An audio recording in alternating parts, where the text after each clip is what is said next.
Russia launched a fresh wave of missiles at Ukraine overnight, and the Biden administration is bracing for the end of a pandemic-era immigration policy and its effects at the southern U.S. border.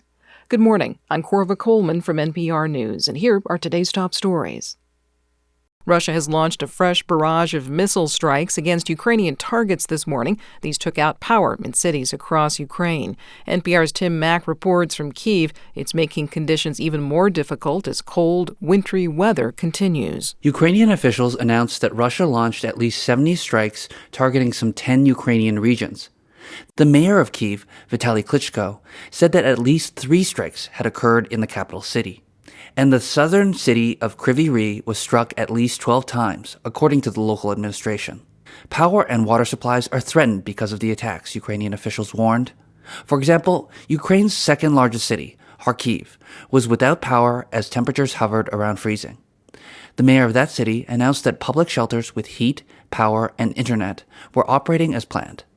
Tim Mack, NPR News, Kyiv. President Biden is bracing for the arrival of tens of thousands of new migrants at the southern U.S. border.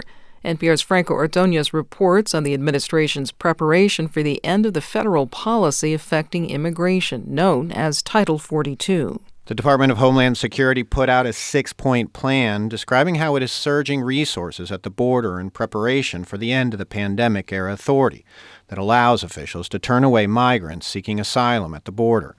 White House Press Secretary Karine Jean-Pierre says the administration is also doubling down on operations to combat human smuggling. We'll continue to drive messaging in the region to counter disinformation from smugglers. So that's another thing that we have to keep an eye on, is how the misinformation that's going to be going out to smugglers in the next couple of days. Politically, Biden is also looking to fend off Republicans who have been attacking him over his administration's handling of the border.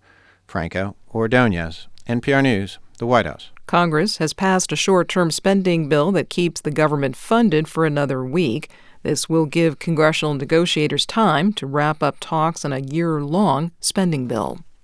A House committee has taken up the issue of whether to ban assault weapons. Several witnesses addressed the panel. That included Faith Mata. She lost her younger sister, Tess Mata, in the mass shooting earlier this year at the elementary school in Uvalde, Texas. I truly hope that this never happens to any other family in the days, months, or years to come.